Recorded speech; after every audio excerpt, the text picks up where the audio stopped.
Ange, good to see you. Can we start off with the latest team news, particularly Mickey van der Ven, Richarlison as well ahead of Fulham? Yeah, they're the only two sort of interest. Everyone else sort of same as last week. So Mickey, yeah, nothing too significant. He'll miss tomorrow, but yeah, we're quite confident if recovery goes well with the international break. Shouldn't miss too much more. So yeah, I think he came off at the right time, to be honest. So yeah, whilst he misses tomorrow, it's still positive. And Richie trained today, so we'll just see how he pulls up. But if he pulls up okay, we'll be yeah, probably be available. From the outside, at least, last week seemed like a statement victory for Tottenham, given the manner of how you played and the result. What did it do for your belief? What did it do for the belief of your players for the rest of this season? I didn't do anything for my belief, but I think, you know, it kind of helps when, you know, in I guess in a significant game or in what was, you know, built up as a significant game. I like the way we handled the whole day, to be honest. The build up to it. You know, it's a difficult venue. Supporters get right behind them. They've been, you know, pretty formidable at home, and you know, the fact that I thought we handled the whole day really well. You know, played well. Stayed really focused. I thought it was you know, another sign of growth for us as a team, and yeah, players obviously feel good after that, but also understand that, you know, the reason we got that outcome was because, you know, they were really sort of focused on just playing our football. You mentioned growth then. You've always talked about how important it is to progress as your number one priority. But if you were to get into the Champions League for next season, would it accelerate that progress and maybe help you go into a transfer market for another level of player if you were in that competition? Well, you know, as I think I said last week, that just depends how you kind of utilise that opportunity. As I said, just getting to Champions League or being a participant doesn't guarantee anything from a few games against some good opposition. You know, it's about using that opportunity for growth, and like I said, whether that's in the off season, but I doubt whether our off season plans in terms of strengthening the team will change markedly from where we are now. You know, we know what we need. We know the areas we need to strengthen. We know the kind of players and the profiles we need, and that won't change irrespective of sort of how the season finishes for us, because like I said, for us it's about growth. It's not about just having one target, and you know, those plans are well in place. Thank you for Charlie. Hi, Ange.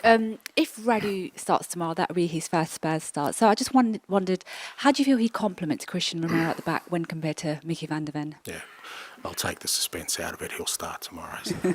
Just in case.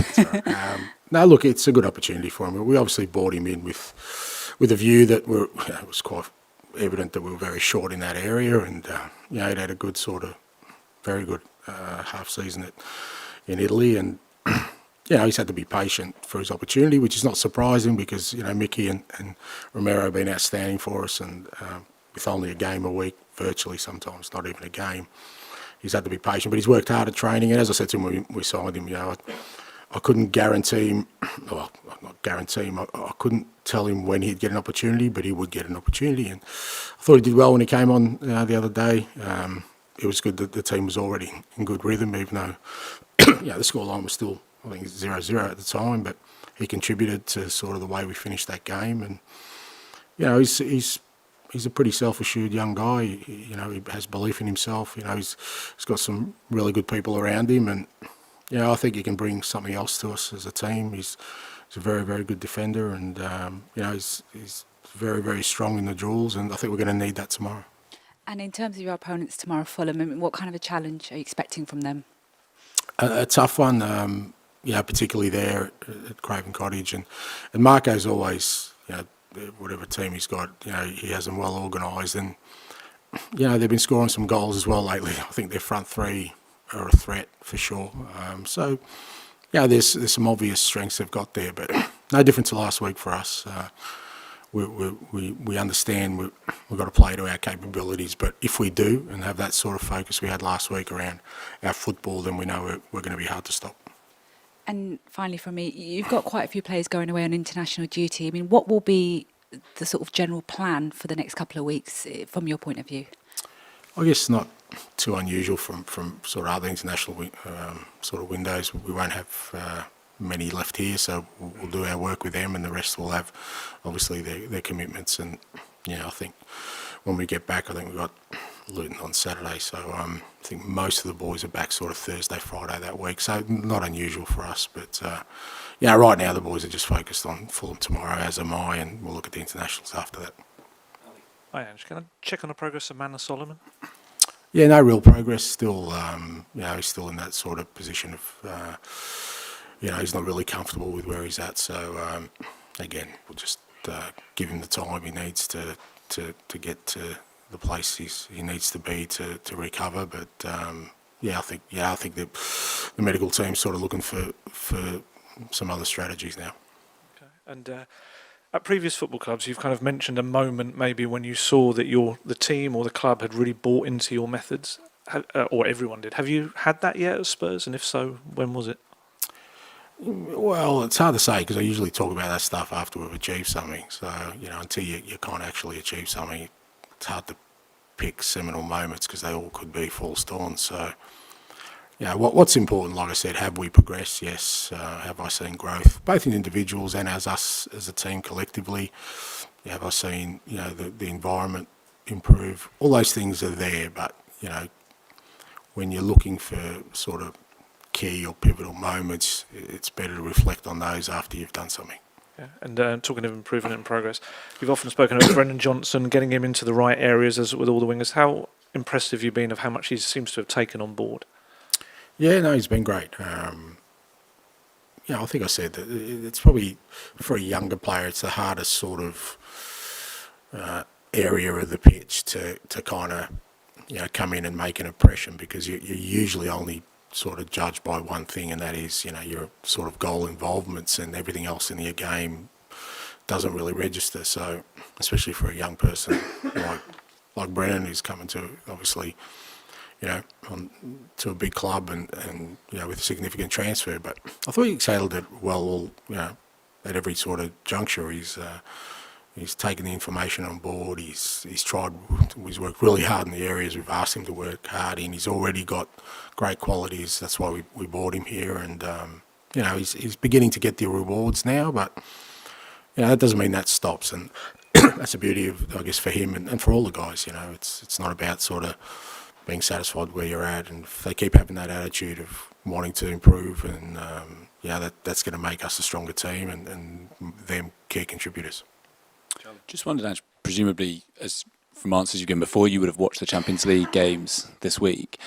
When you watch them, are you thinking where your team is at relative to them? And if so, where do you think Spurs is relative to the quality of these Champions League knockout games? No, not really. I just don't think there's any use in that for us right now where we're at. I think the measure for us at the moment is just ourselves, and until you get to a place where you feel like, okay, that there are certain things embedded in this team that, are there now, and you're confident they're there, then you can start looking at, okay, well, how would we measure up against, the very best? I mean, you get challenged in the Premier League every week. I don't think you need any other measure other than that to see your kind of progress. And, I think the English teams last night all performed outstandingly well. So there's a real test there, and if you pass sort of the Premier League test in that you're competitive and sort of battling for honours, that probably a good indicator of how you'd be in Europe. But it's a different beast as well. And like I said, for me, the current measures I'm looking at are all sort of internal. You talked a lot about the team and growth, and you talked about it last week with that Villa game. What are kind of the next areas of growth that you see for this team? Oh, so many, mate. Not that we're sort of, we've got massive gaps, but all these things are kind of, some of them are, you make real advances very, very quickly, and that's pleasing, but others are just small, incremental sort of growth that you can only get by sort of experiences, as I'll put them. So last week was an experience for us. You can't manufacture that at training. I can't cultivate that other than sort of preparing the guys for what's in store when a game is built, as a significant fixture and you're away from home. How do you handle all that? It's experiences. Some of that growth is just having more and more of these experiences together as a group. Some of that growth, like I said, is still around our football. Some of that growth's in the individuals themselves. I've loved the improvement we've seen in just about our whole team, and the key of that is for them to continue to, not to sort of plateau at any point, to continue to push on. So there's many different areas. Have you felt as well an uplift? Because obviously, after all the injuries, then suddenly, the last few weeks, or gradually, I should say, it feels like you've got that competition, you've got players coming on and making a big difference. Have you felt an uplift in training and with players conscious that they really do need to be performing at their best, or there's someone else who can replace them? Not in that sense, but it does give you an uplift in training because, the quality of your training increases because, all the players, are available, or for the majority are available, and that just naturally increases the quality, the competitiveness of your training. It's not like, if when we had the injuries and, we didn't have those players, that training wasn't still very, very intense. It's just, like I said, you're able to do things at a higher level, higher quality. Players get tested, in many different areas. So it just helps for the general sort of feel of what we're trying to do. Again, just finish with George, please, at the back for this section.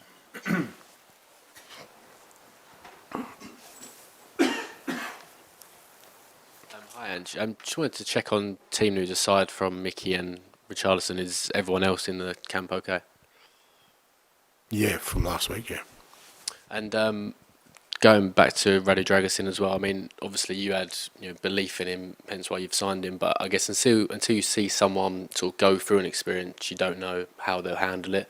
Would that 45 minutes at Villa be important for his self-confidence that they can handle the Premier League?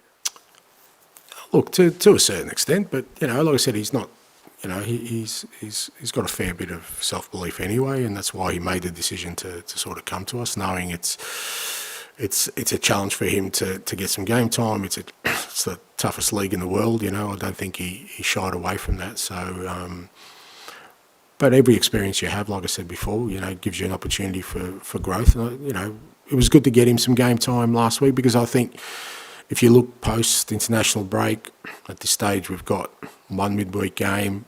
Likely we'll have a couple more with the way the fixturing is going. So I think it would have been tougher if he hadn't had any game time and we threw him in as we have with other players. I think that hasn't worked that well for us. It hasn't worked that well, but it's really tough on players when they haven't played for a long time to then be thrown in. So I think more than anything, that half hour at least gives him that sort of game time he needs at that level. Like I said, he was exposed to a very good team, some very good opposition, some very good opposition players, and I think that'll help him tomorrow, particularly at the beginning of the game. And just finally from me, saw a clip this week of you meeting Spurs fan Owen Bright again. Really lovely moment. In the sort of job you're in, is that sort of one of the best things about your job, the fact that you can give so much joy to someone by just sort of being yourself? Yeah, it is, but it's also reciprocal. I get a lot of joy out of it too, mate. It's not every day you walk out in training, somebody runs up and gives you a hug. It's not the usual greeting I get. So, and it wasn't just Owen. There was quite a few of his friends there, and I walked out and saw a bunch of Spurs supporters buzzing, mate. There's no better feeling. So, as much as we understand that particularly the players, they're their heroes and the joy they give them, mate, we get equal joy out of it, mate, because like I said, it's such a fantastic feeling to see people who are passionate about their football club and how much joy it gives them. It's just a privilege to be in that space. Just be taught, which is the simplest thing for a club is to get in tourists who are willing to pay money. The plastic fans who would pay the most. See, that's really harsh, yeah. Because I'll tell you why. Because I'm probably plastic and touristy because I was coming from the other side of the world, really passionate about football, and if I could get access to see a Premier League game, that was the world to me. So to label people plastic or tourists, I don't think that's fair. Just because people live on the other side of the world, this football club has supporters all over the world, have supporters all over the UK that don't always get access to the games of people who live here. And I think we should always have the ability to accommodate them and give them that feeling of, it doesn't make them any less passionate. I think it's really disrespectful to call fans who are willing to go to the expense of coming halfway around the world. You don't know how passionate they are about their football club. Maybe they've only started supporting it in the last 2 years. Who knows? I don't know. But that doesn't diminish who they are, I don't think. It's why we do tours around the world, is to take this team to places in the world where I know people are passionate. I know there are passionate Spurs supporters in Australia, just as passionate as they are here. They don't live here. They can't come to the games. They can't buy a season ticket. In fact, I've had friends in Australia who do buy season tickets and can only get here a couple of times a year because that's how passionate they are. So it's as long as your overall objective is to grow your football club, then I think you'll find the balance you need.